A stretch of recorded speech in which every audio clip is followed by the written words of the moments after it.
Hello, my friends. We have another business after hours for Mason City coming up here. This time it's April 30th from 4 to 6. They're always 4 to 6. And this time it's at Splash Printing Company. Sorry, I have a little problem with my P's once in a while, Eric. So just bear with me here. We're Yep. talking to Eric Fulmuth of Splash Printing Company. And you guys have been here actually for how many years now? Well, we've been next to you. We've been your neighbor for the last 10 years. Before Okay. that, we were next to La James College, for since 2011, and then we were on Monroe for a few years. So we started in 2005. So this is our Wow. beginning our 26th year. Now we've been doing these business after hours for a while. Is this your first business This after is our hours? this is our first. First, okay. We've we did a little remodel to the facade of our building, and we're kind of using it as a kind of a grand reopening, Yeah. and just trying to, again, we just really need to concentrate on our local customers, and we wanted to, and also have folks come in from our, from the chamber, and everything that they do for all the small businesses in Mason City. And no, it's something we just want to kind of show off what we do every day. Well, it definitely looks awesome. I mean, I've obviously being your next door neighbor, I got to see it grow and see it Yep. get renovated. And I don't know, it was maybe, can I dare say, a little blessing in disguise? Oh, it Maybe. was a it was a huge blessing. We had talked to an architect friend for years about wanting to do something with that facade that Yeah. was changed sometime in the 60s or 70s. But uh, and then when this gal ran into the side of our building, or the front of our building, with her Yeah. car, it was, again, it was an You odd ran outside blessing. and said thank you, right? Could you hit it harder? Please, yeah, exactly.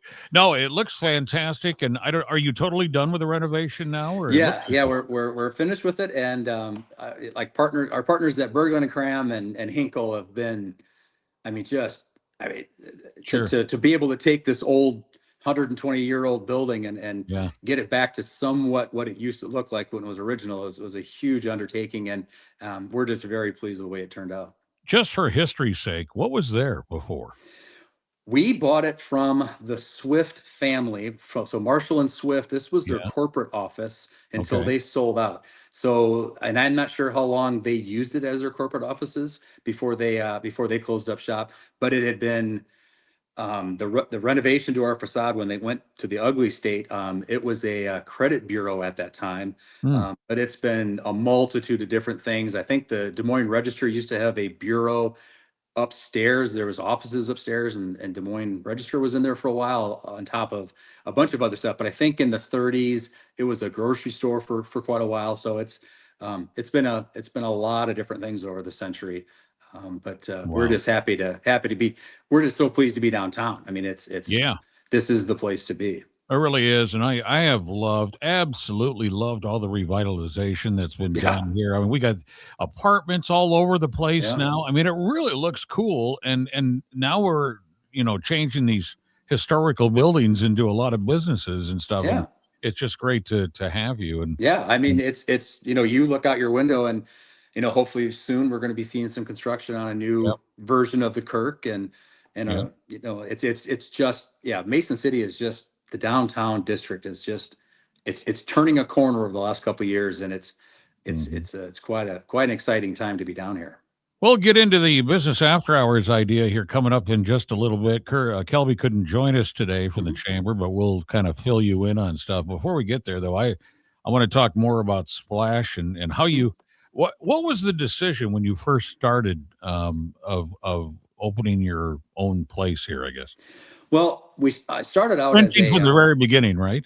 well, not really. We Okay. started out as a competitive swim shop, so we were taking care of swim clubs and swim Hence the Splash. teams. I get it. Okay. Yep, it was a different, a different. I mean, we were doing swim stuff, and then dealing with customers all over, Iowa, Illinois, South Dakota, Minnesota, and then those customers needed decoration items. They wanted their team logos on their warm ups or their backpacks or those kind of things. So then we got into embroidery, and then if you're doing embroidery, you might as well do T-shirts. So then we started screen printing, and we really concentrated on competitive swim and the high school swim club, college level, and then we really, and any business that we got from local customers was kind of just a gravy, a bonus, because it Sure. wasn't the main driver of our business. But COVID really made us concentrate on when every in-person activity that we concentrated on or that we relied on, when that Right. came to an end with COVID, we really had to pivot to our taking care of our local customers. So we're doing more local business and doing less of that travel outside of Mason City Hmm. activities, because we still have plenty of customers that'll come in after, after 25 years and just say, I didn't even know you existed. I didn't know you were here. Yeah. And so those are the things that we, excuse me, we were after 20 years. But so we're just really happy to be working more and more with local customers and local businesses Sure. for It's great to see the decoration public. That's stuff. for sure. And it sounds true pretty much just like anything else. Any business, you have to morph into different Yeah, things, and yeah, that's what you guys have done. yeah. I mean, And it's the only way to survive. yeah, and speaking of morphing, let's talk about technology a little bit.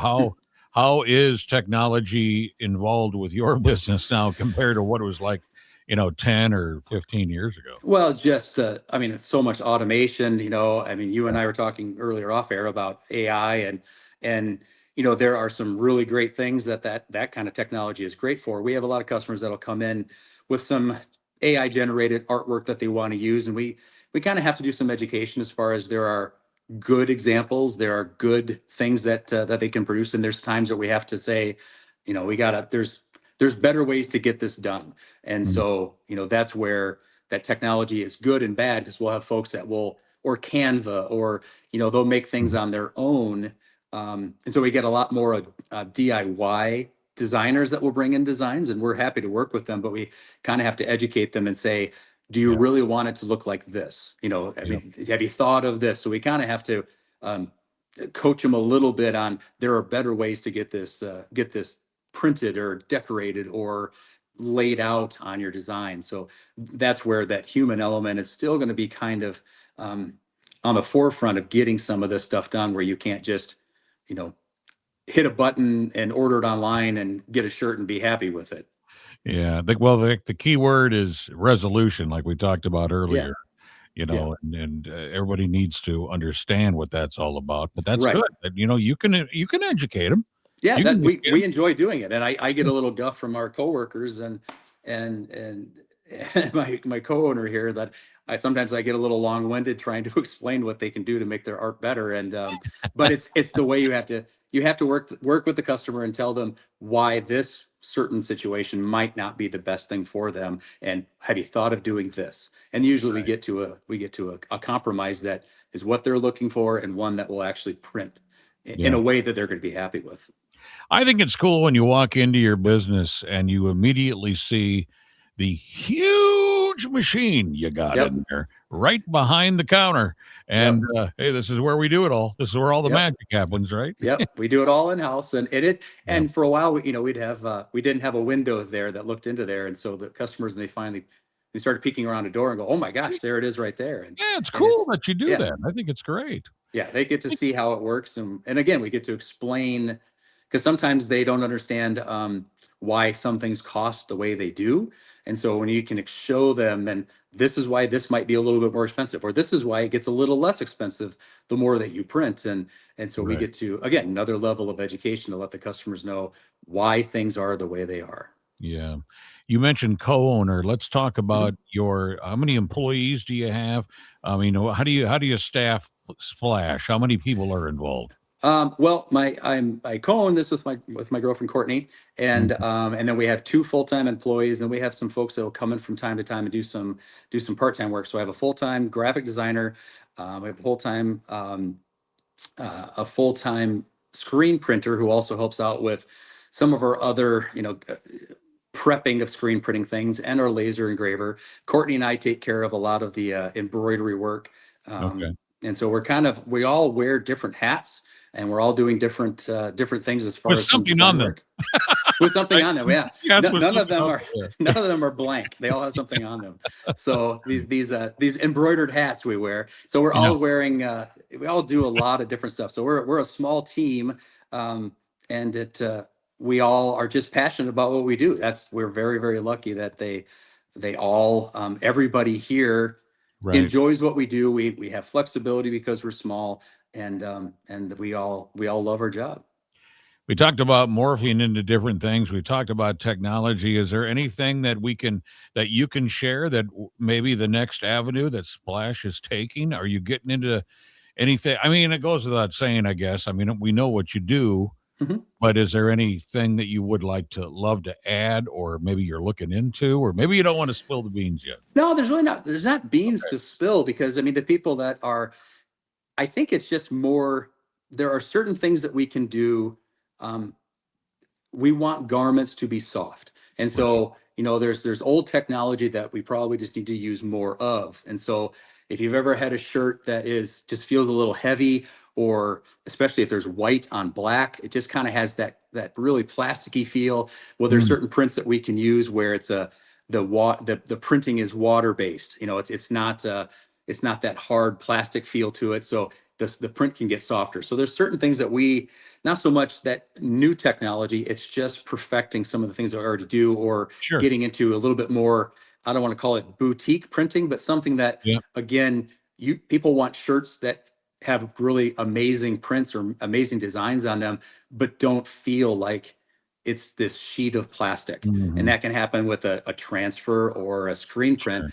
But so there's things like that we want to do. I mean, the AI boom is unique. You can do some amazing designs, but it's just getting it in the right format, and understanding that a t-shirt that has 67 colors printed on it limits the kinds of Sure. printing that you can do on it, and still keep it affordable. You ever get grandma coming in and saying, "Can you put this on this shirt?" Yes, yes, we have one customer. She has we've done plenty of octogenarian, so she has a lot of 80-year-old friends. So Oh, she brings in wow. designs that she wants. I am this old, or I think the Yeah. latest one she's working on now is I've never been this old in my life. So we get a lot, or even just people bringing in a quilt that they made 30 years ago, and they're adding their Right. sixth great grandchild's name to it, and we get a lot of those keepsake decoration stuff, Sure. um, embroidery and T-shirts and those kind of things, that pictures, and a lot of stuff that way. That's So awesome. it's fun to work with those folks, and because That's great. they love the finished version they get back. Well, now all of the chamber members get Mhm. to come by and see your place if they haven't yet. I'm sure Yep. a lot of them already have been there, but this is going to be coming up on April 30th, where you're going to host the business after hours. Tell us Yep. about that. What can we expect, and what's Well, the going on? chamber, I went to one last month, and they do a great job of getting people. There's progressive drawings they have going on. Yep. There was a bingo game, to like a kind of like an icebreaker bingo game they put together. There's a 50-50 raffle they put together. We're going to have refreshments. We talked Carl Genap, our supervisor, into being a celebrity bartender for us. So he's gonna come up with some Okay. unique cocktails to offer, and then Okay. we'll just have some baked goods from Three in the Tree, around the Sure. corner from us, and some Yeah. hors d'oeuvre type things. So there's just there would be some other giveaways that we have on top of what the chamber is already planning on doing. So Hmm. it's just a great chance for folks to come in and walk around and see what we do, and a lot of them. The last one I went to, I ended up talking to a couple bankers, and it's just Sure. another networking opportunity for other businesses to get together. And it's not just only it's not just to get the public in here. There's a lot of folks that'll come in and chat with each other about things that have nothing to do with my business, and Yeah. they're just here having a good time with some of their peers. Well, I know in the chamber itself, I'm sure a lot of people were going to be there. They're going to start talking about, because things are coming out about the band festival now. It'll Yes, be here yeah, I just before saw you that. know it on Memorial Weekend. So I'm sure some discussion will be done about that. Is Flash going to have something in the band festival? Or We work with the chamber for their clothing that they offer. So okay, we partner with them as far as taking care of any merchandise, or some of the merchandise that they offer for the event. So we're sure, talking with Kelby and his crew as far as coming up with different shirts or different garments, different items that yeah, we're going to offer that are BandFest branded items that we will sell for the chamber, that, the Okay. proceeds go back to them. But Yeah. yeah, I saw in the paper, they had named, the Grand Marshal and all those folks that are getting, the honorees for that. So Mhm. it's a great weekend. So with selling that stuff for them, it's hard to have a float and get Yeah. back downtown before the rest of Mason City shows up. So we Since it are, is downtown like you guys are, will you be yeah, open that time period, or have you opened we some have yet, or been, what? we aren't, our storefront isn't open, but we have a sales tent. We usually set up in Okay. front of or just across the street from the chamber Sure. on North Federal there. So Okay. we're selling BandFest merchandise for the chamber Oh, during nice. During the from okay. Saturday on, and Okay. so we have a blast being downtown for that event. When we worked with them for Ragby or BandFest, it's just an electric time to be downtown. That's awesome. Eric, it's been a while since we chatted, but Yes. it's nice to see you again. We were talking about radio history. Basically, Eric probably kind of grew up with me here. Yeah, yeah. Every morning, Harry-O in the morning, listen to the birthday Yeah, thing. it was a My lot of parents fun. calling in for. I don't know if I don't think we won a cookie. I'll have to ask my mom. I know Okay. between my sister and I, if we ever got one, so we'll hold that against you. But we Well, I'm had. still here, only I'm rocking now, you know? I'm No, just rocking. we love you still on the radio. So no, it's definitely grew up with you. All right, Eric, thank you so much for joining us. Business After Hours. Again, it's Thursday, April 30th. It's from 4 until 6, and it's going to be right downtown, That's Splash right. Printing Company. Yeah. And it's 20, we're 201, you're 205. Is that right? 205. That's correct. 205. Okay. I don't know. There's no 4 spaces between us, but it's next door. So, You won't miss it. that's You right. won't run into it. All right, Eric. Thank you so much for joining us. Thank you, Harry. I really appreciate it. You got it.